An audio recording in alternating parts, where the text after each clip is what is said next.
नमस्कार, स्वागत है आप सभी का टीवी 27 न्यूज पर। आपके साथ मैं हूं शिवानी ठाकुर। छत्तीसगढ़ के बुलेटिन की शुरुआत करेंगे। अटल आवास के पीछे रहने वाले डीआरजी में पदस्थ आरक्षक दीपक दुर्गम पर फायरिंग की घटना करने वाला मास्टरमाइंड माओवादी गिरफ्तार हो गया है। आरोपी माओवादी संतोष पोटाम बीजापुर शहर में रहकर नक्सल संगठन को मजबूती प्रदान करने और फोर्स को नुकसान पहुंचाने के लिए बालक छात्रावास में रहकर रेकी और दिए गए घटना को अंजाम दिया करता था। आरोपी ने घटना के लिए माओवादियों की स्मॉल एक्शन टीम को बुलाकर रेकी कर उनके साथ में रहकर घटना को अंजाम दिया था।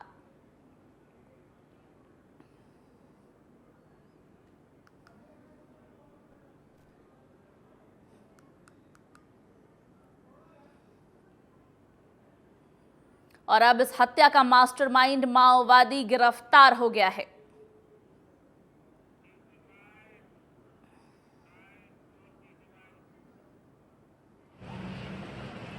जिस बीजेपी सरकार में आप था,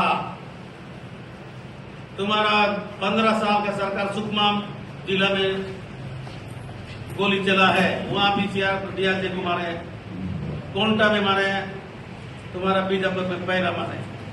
डीआरजी का हमारा जो मारा है कौन है? ये साय किधर है? साय मारते जा रहे हैं। इसका लड़ाई दिल्ली में उठाऊंगा, दिल्ली में साय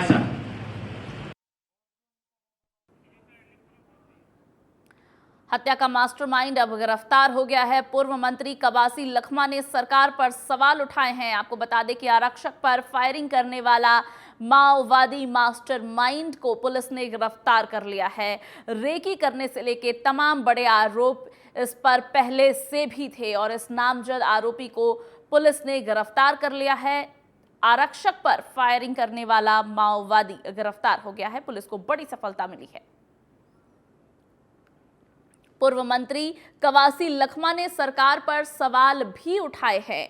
ये वही आरोपी है जिसने आरक्षक पर फायरिंग की थी। पूरे मामले पर लंबे समय से पुलिस जांच पड़ताल कर रही थी और आरोपी की तलाश भी कर रही थी। पुलिस को सफलता मिली है। ये माओवादी आरोपी पुलिस की गिरफ्त में आ गया है।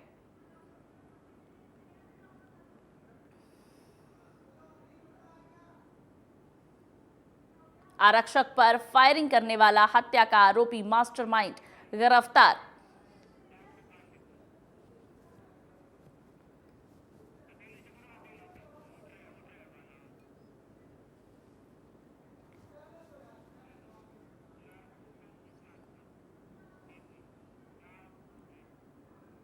छत्तीसगढ़ में महतारी वंदन योजना लॉन्च कर बीजेपी भारी बहुमत से विधानसभा चुनाव में जीत हासिल करके सरकार बनाई।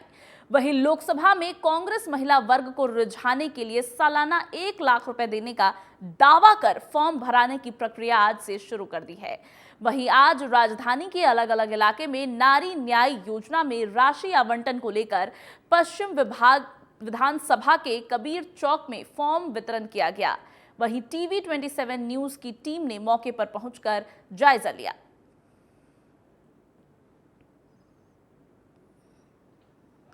योजना गारंटी की शुरुआत आज हो गई है। कांग्रेस आज विकास उपाध्याय लोकसभा प्रत्याशी पहुंचे हैं। किस तरह से पूरी कांग्रेस की गारंटी है, कैसे जनता तक पहुंच रहे हैं? देखिए, कांग्रेस की गारंटी मतलब मजबूत वादा, पक्का इरादा।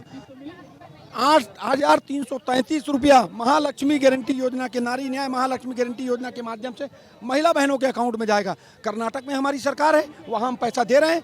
हिमाचल प्रदेश में हमारी सरकार है, इस नारी न्याय गृह लक्ष्मी योजना में पैसा उनके अकाउंट में जा रहा है। तेलंगाना में हमारी सरकार है, महालक्ष्मी गृह लक्ष्मी योजना के माध्यम से गारंटी के साथ महिला बहनों के अकाउंट में पैसा जा रहा है। और अब पूरे देश में कांग्रेस पार्टी ने महिलाओं की दशा और दिशा को देखते हुए 8,300 रुपया प्रति माह देने का ऐतिहासिक फैसला लिया है। और देखिए क्या महिला बहनों को उत्साह को देखिए, किस प्रकार से महिला बहनें फॉर्म ले रही हैं और फॉर्म भरा रही हैं। इनके घर की माली हालत, जो घर में रोज झगड़े हो रहे हैं, उससे निजात मिलेगी, इनको मदद मिलेगी। ये विधानसभा चुनाव में जिस तरह से आप लोगों को भी भरोसा जताया था, क्या भरोसा भारतीय जनता पार्टी पर ज्यादा ही? देखिए, हमने क्या कहा, ये चुनाव से इसको मत देखिए। हम हिमाचल प्रदेश में दे रहे हैं, कांग्रेस की सरकार है। हम तेलंगाना में दे रहे हैं, कांग्रेस की सरकार है। हम कर्नाटक में दे रहे हैं, कांग्रेस की सरकार है। तो निश्चित तौर पे जिस तरह से महिलाओं में काफ़ी उत्साह है, जिस तरह से राजधानी के कबीर नगर चौक है, महिलाएं लगातार ये फॉर्म भरने के लिए यहाँ पर उत्साहित है और लगातार एक के बाद एक जो है प्रक्रिया है वो की जा रही है। तो निश्चित तौर पे महिलाओं में काफ़ी उत्साह है वो देखने को मिल रहा है। नारी न्याय योजना को लेकर जो है फॉर्म भराने का सिलसिला है वो शुरू हो चुका है। और जिस तरह से दूसरी ओर बात करी जाए तो छत्तीसगढ़ में भारतीय जनता पार्टी महतारी वंदन योजना को लेकर कल मुख्यमंत्री शाह ने ऐलान किया है कि अब जो पैसा है वो 1 तारीख को बांटा जाएगा। तो कुल मिलाकर देखने वाली बात होगी कि महतारी वंदन योजना और दूसरी ओर कांग्रेस की नारी न्याय योजना, कौन किस पर कितना भारी होता है और जनता किस पर मुहर लगाती है। कैमरामैन होरी के साथ हिमांशु पटेल, रायपुर। अरुण गुप्ता हमारे साथ जुड़ गए हैं। अरुण, बीजेपी के राह पर छत्तीसगढ़ में कांग्रेस चल रही है, क्या ये कहना जायज होगा विधानसभा में महतारी वंदन योजना का लाभ बीजेपी को मिला और अब उसकी कॉपी करते हुए कांग्रेस आगे बढ़ रही है, क्या हम ये कह सकते हैं? देखिए पूजा, लोकसभा चुनाव है। लोकसभा चुनाव के दरमियान जो है लोग लुभावने जो है जनता को रिझाने की एक से एक कोशिश की जा रही है। हालांकि भाजपा सरकार जो है विधानसभा चुनाव के दरमियान महतारी वंदन योजना की घोषणा की थी, जहां उसने अभी तक लागू भी कर दी है। इसी के तर्ज पे अब कांग्रेस चल रही है। कांग्रेस जो है नारी न्याय योजना निकाली। नारी न्याय योजना के तहत जो है सालाना जो है 1 लाख रुपए महिलाओं को देने का वादा करके और महिला वोटरों को रिझाने की कोशिश की जा रही है। क्योंकि छत्तीसगढ़ में महिला वोटरों का जो प्रतिशत है वो सबसे ज्यादा है और इसका जो है आज से कांग्रेस के द्वारा लगातार फॉर्म भी भरवाने की जो कवायद है वो शुरू कर दी है।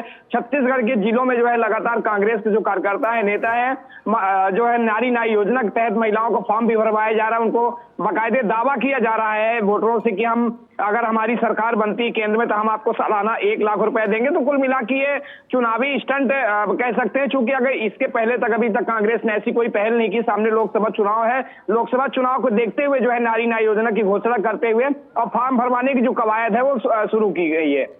बिल्कुल, तो नारी न्याय योजना के तहत फॉर्म भराने की कवायद अब कांग्रेस ने शुरू कर दी है, बीजेपी के नक्शे कदम पर चलते हुए दिखाई दे रही है। अरुण, आपका बहुत बहुत धन्यवाद तमाम जानकारियों के लिए।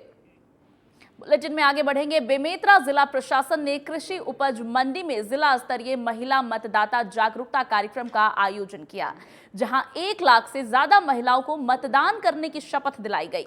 बेमेतरा जिला प्रशासन को गोल्डन बुक का रिकॉर्ड की तरफ से प्रशस्ति पत्र देकर नवाजा गया है। कार्यक्रम में मानव श्रृंखला बनाकर महिलाओं के द्वारा मतदान के प्रति जागरूकता फैलाई गई।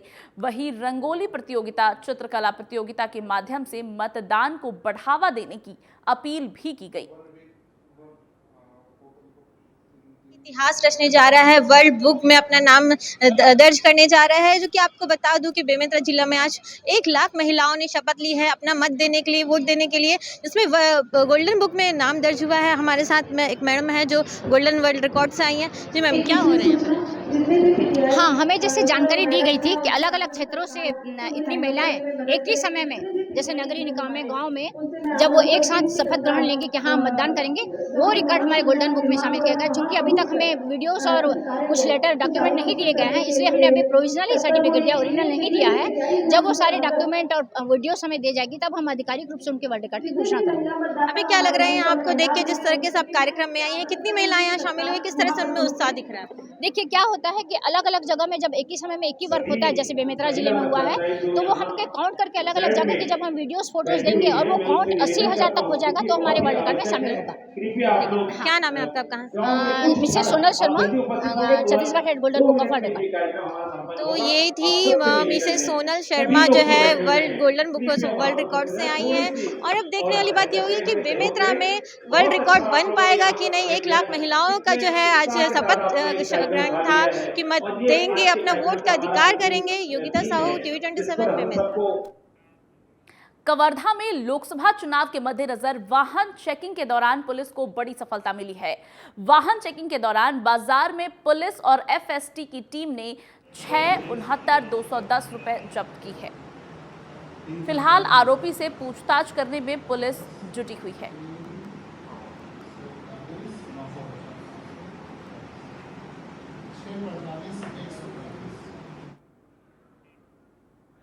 लोकसभा चुनाव 2024 से पहले छत्तीसगढ़ में भारतीय जनता पार्टी और उप मुख्यमंत्री विजय शर्मा को बड़ी राहत मिली है। एट्रोसिटी मामले में सुनवाई करते हुए कवर्धा जिला न्यायालय ने उन्हें दोष मुक्त करार दिया है और बाइज्जत बरी कर दिया है। तत्कालीन खाद्य अधिकारी लगाए गए जातिगत गाली गलौज के आरोपों के मामले में डिप्टी सीएम विजय शर्मा पेशी में पहुंचे थे। न्यायालय ने इस पर फैसला सुनाते हुए विजय शर्मा को एट्रोसिटी एक्ट मामले में दोष मुक्त कर दिया है। विजय शर्मा ने कहा कि पूरा मामला राजनीति से प्रेरित था और उन पर झूठे आरोप लगाए गए थे। न्यायालय का फैसला आया है। न्यायालय के फैसले के प्रति उन्होंने अपनी श्रद्धा अर्पित की। जी, आज वो जो मुझ पर और कैलाश चंद्रवंशी जी के ऊपर फर्जी एट्रोसिटी एक्ट की धाराएं लगाई गई थी, मुकदमा लगाया गया था, आज उस पर फैसला था और सेशन कोर्ट ने और एट्रोसिटी एक्ट के स्पेशल कोर्ट ने आज हम सबको, मुझे और कैलाश जी को दोष मुक्त किया है। ये जो पूरा प्रकरण था ये मात्र इनकी जो है राजनीतिक रूप से राजनीतिक कार्यकर्ता है उनको दबाने के लिए मोहम्मद अकबर के सह में झूठा मामला दर्ज किया गया था। कवर्धा में जब भगवा ध्वज का कांड हुआ था उसमें भी उस प्रकरण को दबाने के लिए ही कवर्धा की जनता ने जो है 1 माह का कर्फ्यू झेला। इसके लिए भी उस समय के तत्कालीन विधायक और मंत्री जो है जिम्मेदार थे।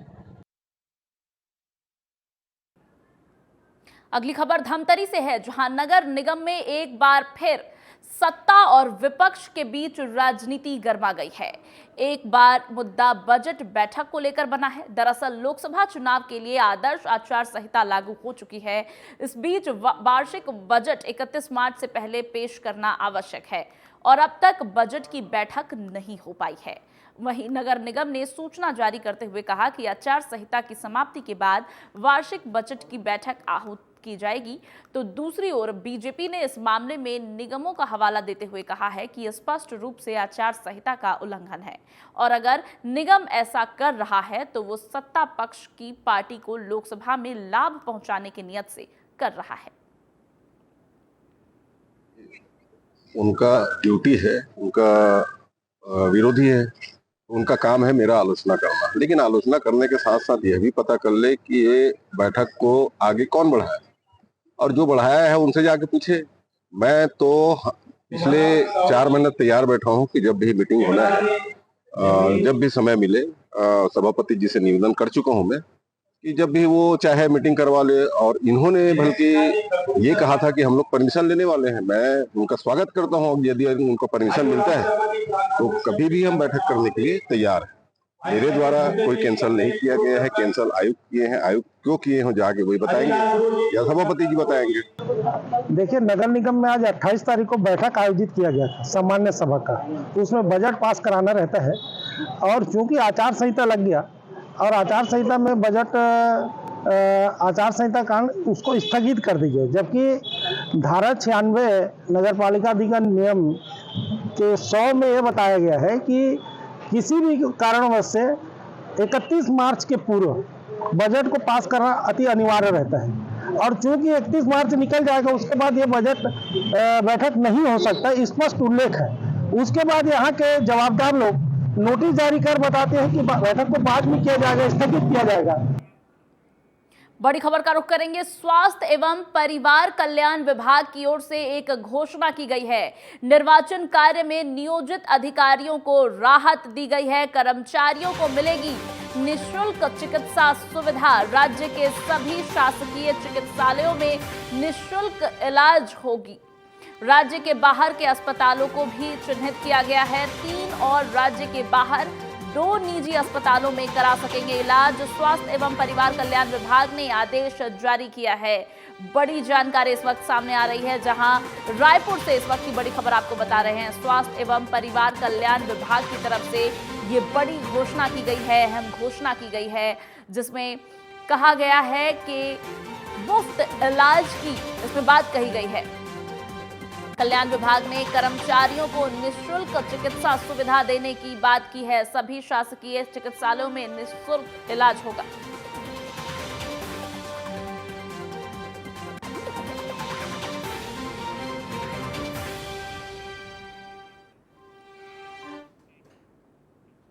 और अब एक था डॉन की बात करेंगे।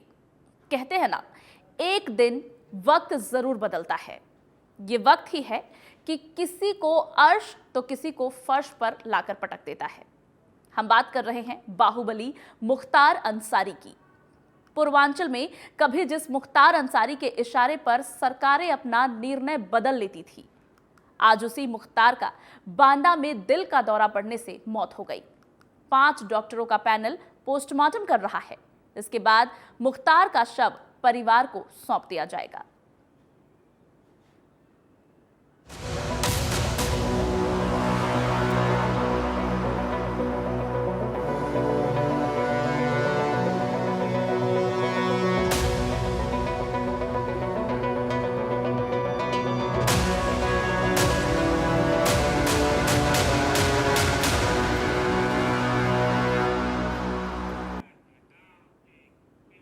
मुख्तार अंसारी के शव का पोस्टमार्टम खत्म हो गया है। 5 डॉक्टरों की टीम पोस्टमार्टम कर रही थी।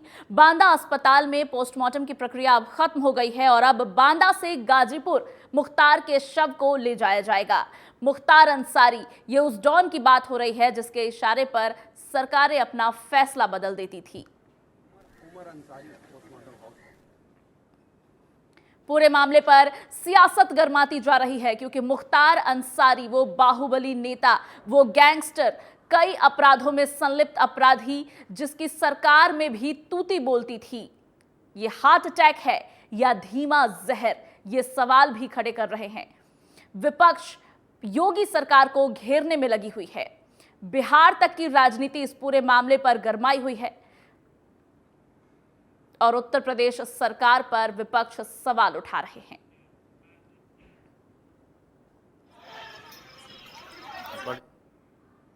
गाजीपुर में मुख्तार अंसारी का शव कालीबाग कब्रिस्तान में दफन होना है, जिसकी तैयारी पूरी हो चुकी है। वहीं देर शाम तक शव आने की आशंका बताई जा रही है। आपको बता दें कि लगभग 400 किलोमीटर की दूरी तय करनी है, जिसको लेकर प्रशासन ने चप्पे चप्पे पर अपनी मौजूदगी बनाई हुई है। पुलिस प्रशासन अलर्ट मोड पर है।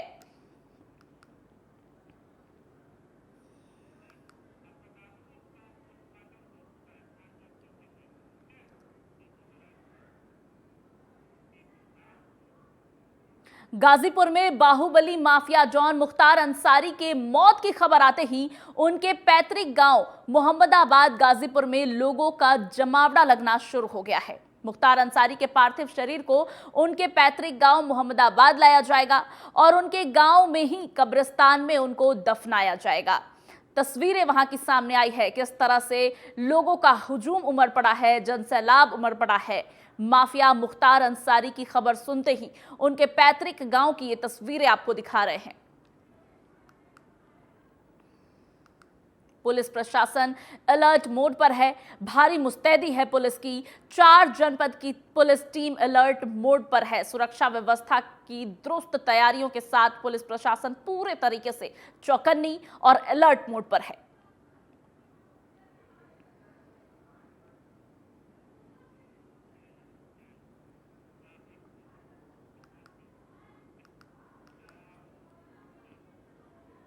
मुख्तार अंसारी के मौत का टाइमलाइन समझाएंगे आपको। ग्राफिक्स के माध्यम से समझिए कैसे हुआ मुख्तार अंसारी का दी एंड। 21 मार्च स्लो पॉइजन देने का आरोप लगाया गया। 24 मार्च बांदा के जेलर 2 डिप्टी सस्पेंड किए गए। 26 मार्च को जेल में देर रात तक उनकी तबीयत बिगड़ने की खबर सामने आई। 26 को ही बाथरूम में मुख्तार अंसारी गिर गया था। 26 मार्च को ही मुख्तार से बेटे को मिलने का आदेश नहीं दिया गया। फिर 26 मार्च की अगली घटना आपको बताए, 14 घंटे के इलाज के बाद उन्हें वापस जेल भेजा गया। उसके बाद 28 मार्च को जेल में बेहोश होकर एक बार फिर से मुख्तार अंसारी गिर पड़ा। 28 मार्च को ही इलाज के लिए उन्हें अस्पताल लेकर जाया गया, जहां 28 मार्च को ही डॉक्टरों ने मुख्तार को मृत घोषित कर दिया। और इस तरह से माफिया और बाहुबली नेता मुख्तार अंसारी का दी एंड हो गया।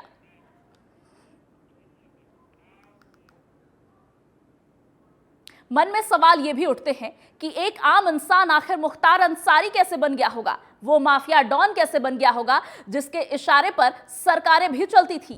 कैसे बना पूर्वांचल का डॉन मुख्तार अंसारी, वो भी आपको ग्राफिक्स के माध्यम से समझाते हैं।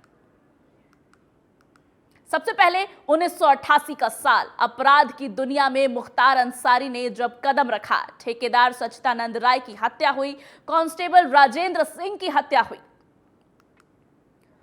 साल 1990, सरकारी ठेकों पर कब्जे की जंग, माफिया ब्रजेश सिंह से दुश्मनी। फिर आया साल 1991, पुलिस ने मुख्तार को गिरफ्तार किया।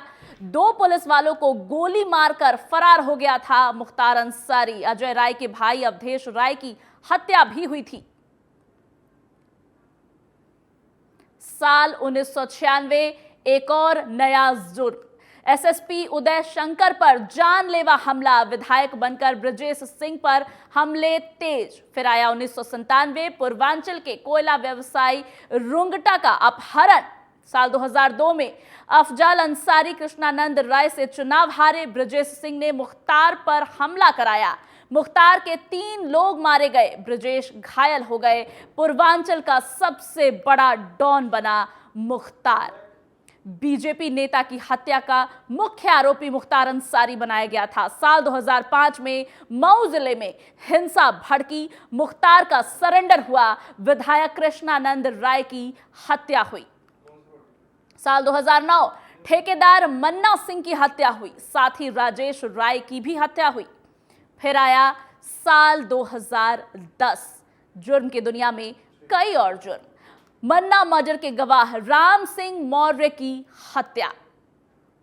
कुछ इस तरह जुर्म दर जुर्म, माफिया डॉन मुख्तार अंसारी।